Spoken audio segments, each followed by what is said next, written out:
Hey there, Grumpy Old Fart here. I'm doing a Heroes Unlimited role-playing game story. I'm titling this one Better Lucky Than Good. Before I get into this though, if you enjoy my content, it would really help me out if you could hit the like button, subscribe to my channel, share my content on all of your platforms, and post a comment or two. Remember, I welcome your comments, even if you disagree with me. And check me out over on Rumble for my political commentary and weekly current events.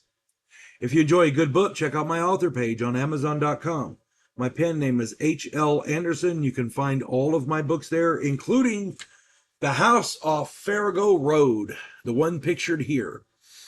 This is a fun little story about a house in New Orleans where the monsters all hang out.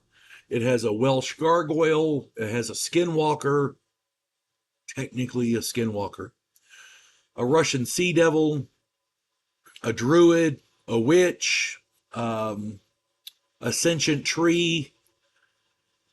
Yeah, there's even a Rougarou that jumps in there. It's got everything. It's modern it's classic mythology set in a modern setting, and it is quirky. It is fun. It's got a bit of a murder mystery. It tells the story of a police homicide detective who I wrote it. I kind of wrote this as a lark, kind of have just to have fun to write something, and I really enjoyed writing it. I hope you get it, and I hope you like it. And there's a lot of other books on my author page as well, so check them out. All right. Better lucky than good. Years ago, my friend Randy wanted to play in my Heroes Unlimited campaign, and I said sure. I jumped at the chance. Randy is at least as experienced in tabletop role playing as I am. He's really smart. He's just an excellent player who makes everyone around him better. He's one of those guys that people glom onto. He's in the background, but he makes everybody better, if that makes sense. He's always very resourceful. He's very smart. He's an excellent. He role plays well. He's just good to have in your game. He's one of those guys. As I did with all the other players, I made Randy roll randomly for the power class and the type of character he was going to run. He got a weapons master and opted to use bladed weapons. He created a sword which shot electrical blasts. He also used exploding shurikens and knives, electrified and explosive bolas. Please note, his starting money wasn't really great, so the number of items he had to carry wasn't great. He didn't have a hell of a lot of weapons, but he did opt for a gas mask and a few other odds and ends. Randy, he plays smart. He can take nothing and make it into something. He's like MacGyver with duct tape, but he does this with his characters. That's the kind of player that Randy is. He's just absolutely excellent. Well, through the course of the game, the group fought a supervillain team. Most of them were mid-range characters with a motley assortment of powers. The three main villains were terrifying. One was a robotic specialist who had a ship with massive armaments. It had missiles, grenades, machine guns, all kinds of stuff. This ship could also transform into a giant humanoid robot. It was like a transformer. It was nasty, and it was badass. The second evil character was super fast. He had sonic speed and was extremely vicious. This guy, he had a mental disorder. He had no sympathy. He was just mean. He used his speed to every advantage. The third one was able to turn intangible and was super smart. Like, Reed Richards kind of smart. The battle was short, and the entire group was hit with knockout gas.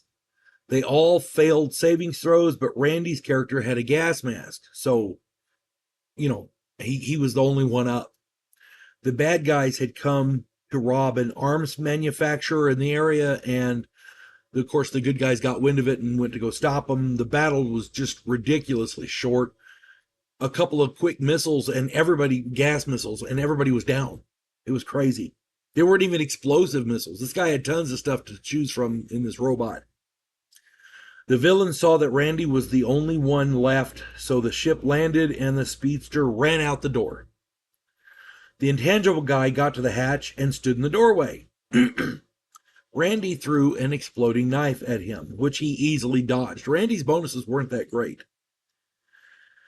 This guy easily dodged. He didn't turn intangible. He just dodged normally. And the smart guy, the intangible guy that was smart, he started trying to figure the entry code for the arms facility that they were trying to rob. The speedster was the one who was going to go handle Randy, and this guy figured, that Randy was toast. Unfortunately, what he didn't notice, it was behind him, the knife stuck in a crate in the back of the robot. The crate happened to be filled with explosives. When it blew, the bad guys all died because the entire ship exploded. I mean, it was a contained explosion inside the thing, inside the armor of the vehicle. So yeah, everybody in it died. The vehicle got destroyed. It was just nasty. The intangible guy wasn't worried about being intangible, so he was caught by surprise and couldn't turn intangible to dodge. He failed his role, so that was that. So it was Randy and the speedster, the only ones left. The speedster's main attack, and by the way, that was sheer luck because there was a dozen crates in there and I rolled randomly. The knife stuck in the one with the explosives. It was crazy. And I guess in an enclosed room, it wouldn't have mattered where it went, but Anyway, the the speedster's main attack was to run by the opponent and to punch him. His bonuses were ungodly high, so Randy figured he had no chance. The villain started his run, and Randy figured nothing from nothing, leave nothing, so he decided on a simultaneous attack. For those of you who don't know, simultaneously attacking means that the target says, go ahead and hit me, but I'm going to get my shot in also. It's like, go ahead and hit me, but I'm going to hit you too. That's the way that works. The bonuses to hit are used for both, and it usually means the player characters both get hit. Randy rolled a critical strike with a called shot to the throat. He figured if he's going to die, he's going to take this guy with him. Well, he rolled a critical strike with his sword. The speedster rolled a 1. By rule, the critical hits for double damage at sonic speed, and the fumble. The speedster rolled a 1. He fumbled. By rule, the critical hits for double damage at sonic speed and the fumble missed. Since Randy specifically called his shot to the throat, the speedster took all that damage to the throat and was decapitated.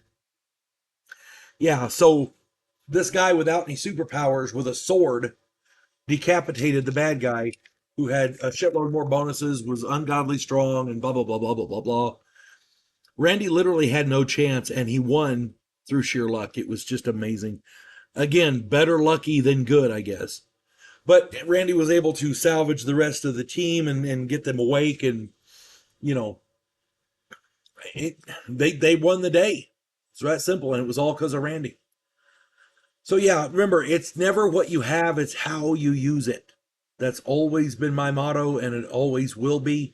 So if you're playing in a game and things seem hopeless, sometimes you get lucky. I hope you enjoyed this, and I hope it finds everybody well. You folks have a good one. God bless one and all.